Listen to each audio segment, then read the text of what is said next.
ஈரோட்டில் நடைபெற இருக்கிற தாவேக மக்கள் சந்திப்பு கூட்டத்தில் பங்கேற்பதற்காக விஜய் தனி விமானம் மூலம் சென்னையிலிருந்து கோவை சென்றடைந்தார். தற்போது சாலை மார்க்கமாக அவர் ஈரோடு செல்லும் அந்த காட்சிகளை பார்த்து வருகிறோம்.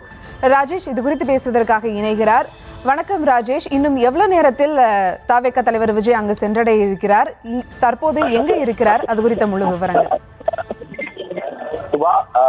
தமிழக வெற்றி கழகத்தின் தலைவர் விஜய் தற்போது கோவையிலிருந்து புறப்பட்டு அவர் ஈரோடு நோக்கி வந்து கொண்டிருக்கிறார். இன்னும் சுமார் 30 நிமிடங்களில் அவர் ஈரோடு வந்தடைவார் என்று எதிர்பார்க்கப்படுகின்றது. வழிநெடுக்க அவர் வந்து கொண்டிருந்தாலும் கூட ரசிகர்கள் தொடர்ந்து அவருக்கு அந்த வாகனம் வரக்கூடிய வழியிலே தொடர்ந்து இருசக்கர வாகனத்தில் அவர்கள் வரக்கூடிய அந்த காட்சியை பார்க்க முடிகின்றது. தொடர்ந்து அவர்கள் அந்த வீடியோக்கள் எடுப்பதற்கும் செல்ஃபி புகைப்படங்கள் எடுப்பதும் விஜயனுடைய காருக்கு அருகிலே சென்று அவர்கள் வீடியோ எடுக்க முற்படுவதையும் நாம் பார்க்கின்றோம். வழியில் அவருக்கு எங்கும் வரவேற்பு கொடுக்க கூடாது, எந்த இடத்திலும் காரை நிறுத்த வேண்டாம், கூட்டம் கூடிவிடும் என்று ஏற்கனவே காவல்துறை சார்பில் அறிவுறுத்தப்பட்டிருந்தது. ஆனாலும் கூட விஜயனுடைய ரசிகர்கள் தொடர்ந்து அவரது காரை பின்தொடர்ந்து வரக்கூடிய அந்த காட்சியை நம்மால் பார்க்க முடிகின்றது. தொடர்ந்து விஜயனுடைய வாகனம் இன்னும் அரை மணி நேரத்தில் அந்த பொதுக்கூட்டம் நடைபெறக்கூடிய இடத்திற்கு வந்து சேரும் என்று எதிர்பார்க்கப்படுகின்றது. கோவை விமான நிலையத்திலிருந்து இந்த பொதுக்கூட்டம் நடைபெறக்கூடிய இடம் சுமார் 70 கிலோமீட்டர். அந்த இடத்தை வந்து அடைவதற்கு 1.5 மணி நேரம் ஆகும். அவர் தற்போது ஒரு அரை மணி நேரம் ஏற்கனவே பயணித்திருக்கக்கூடிய நிலையில அவர் மேற்கொண்டு ஒரு 11:30 மணிக்குள்ளாக இந்த இடத்திற்கு வந்தடைவார் என்று எதிர்பார்க்கப்படுகின்றது. பொதுக்கூட்டம் நடைபெறக்கூடிய அந்த இடத்தை பொறுத்தவரையிலே 1800 போலீசார் பாதுகாப்பிற்காக நிறுத்தப்பட்டிருக்கின்றார்கள். மொத்தம் 72 தடுப்புகள் அமைக்கப்பட்டிருக்கிறது. ஒவ்வொரு தடுப்பிலும் 500 பேர் நிற்கக்கூடிய வகையிலும் இந்த ஏற்பாடுகள் என்பது செய்யப்பட்டிருக்கின்றது. கூட்டத்திற்கு வரக்கூடிய தொண்டர்களுக்கு 2 லட்சம் குடிநீர் பாட்டில் ஏற்பாடு செய்யப்பட்டிருப்பதாக நிர்வாகிகள் தெரிவிக்கின்றார்கள். அதே போல கூட்டத்தை கண்காணிப்பதற்காக 60 இடங்களில் கேமராக்கள் பொருத்தப்பட்டிருப்பதோடு ட்ரோன் கேமராக்கள் வசதியுடனும் கூட்டத்தில் எங்கேயாவது நெரிசல் ஏற்படுகிறதா, ஏதாவது தள்ளுமுள்ளு ஏற்படுகிறதா என்பதை தொடர்ந்து கண்காணிக்கவும் ஏற்பாடுகள் செய்யப்பட்டிருக்கிறது. 58 மருத்துவர்கள் ஏற்பாடு செய்யப்பட்டிருக்கிறது. மருத்துவ உதவியாளர்களுடன் 14 ஆம்புலன்ஸ்களும் தயார் நிலையிலே வைக்கப்பட்டிருக்கிறது.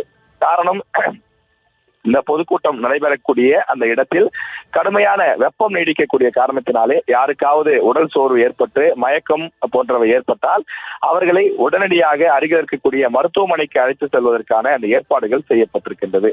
எந்த வகையிலும் பாதிப்பு ஏற்படாத வகையில் சிறப்பான ஏற்பாடுகளை செய்யப்பட்டிருப்பதாகவும் கூட்ட நெரிசல் எங்கேயும் ஏற்படாத வகையில் விரிவான ஏற்பாடுகள் இந்த பொதுக்கூட்டத்திற்கு செய்யப்பட்டிருப்பதாகவும் முன்னாள் அமைச்சர் செங்கோட்டையன் ஏற்கனவே பத்திரிகையாளர் சந்திப்புகளை தெரிவித்திருந்தார். இந்த பொதுக்கூட்டத்தை பொறுத்த வரையிலே கர்ப்பிணி பெண்கள், முதியவர்கள் அவர்கள் வர வேண்டாம் என்று தெரிவிக்கப்பட்டிருக்கிறது. காரணம், ஆயிரக்கணக்கான தொண்டர்கள் சுமார் 35,000 பேர் வரை வருவதற்கான அந்த வாய்ப்புகள் இருக்கிறது என்று கணிக்கப்பட்டிருக்கிறது.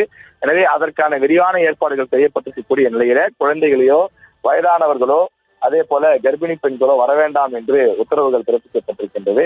எனவே இந்த சூழ்நிலையில விஜய் வருவதற்கான பிரத்யேக வழியும் ஏற்பாடு செய்யப்பட்டிருக்கிறது. அதாவது பொதுமக்கள், ரசிகர்கள், தொண்டர்கள் வருவதற்கு தனித்தனி வழிகளும் விஜய் கூட்டம் நடைபெறக்கூடிய இடத்திற்கு உள்ளே செல்வதற்கான பிரத்யேக வழியும் அமைக்கப்பட்டிருக்கிறது. வழக்கமாக மாநாடுகள் என்று சொன்னால் ஒரு பிரம்மாண்ட மேடை போடப்படும். அந்த மேடை உயரமானதாக இருக்கும். அந்த உயரமான மேடையின் மீது தலைவர்களும் விஜயும் நின்று உரையாற்றுவார்கள். ஆனால் இது பொதுக்கூட்டம் என்பதனாலே இதற்கு மேடையெல்லாம் அமைக்கப்படவில்லை. அவர் வாகனத்தின் மீது நின்று பேசுவார் என்று சொல்லப்பட்டிருக்கின்றது. நாற்காலிகளும் போடப்படாத நிலையிலே அவர்கள் அங்காங்கே நின்று கொண்டிருப்பதையும் நீண்ட நேரம் நிற்க முடியாதவர்கள் அந்த கூண்டு போன்று அமைக்கப்பட்டிருக்கக்கூடிய தடுப்பு வேலிகளுக்குள்ளே அமர்ந்திருப்பதையும் பார்க்க முடிகின்றது. நீண்ட இடைவெளிக்கு பிறகு விஜய் நடத்தக்கூடிய ஒரு பொதுக்கூட்டம் என்பதனாலே மிகுந்த ஒரு எதிர்பார்ப்பும் எழுந்திருக்கின்றது.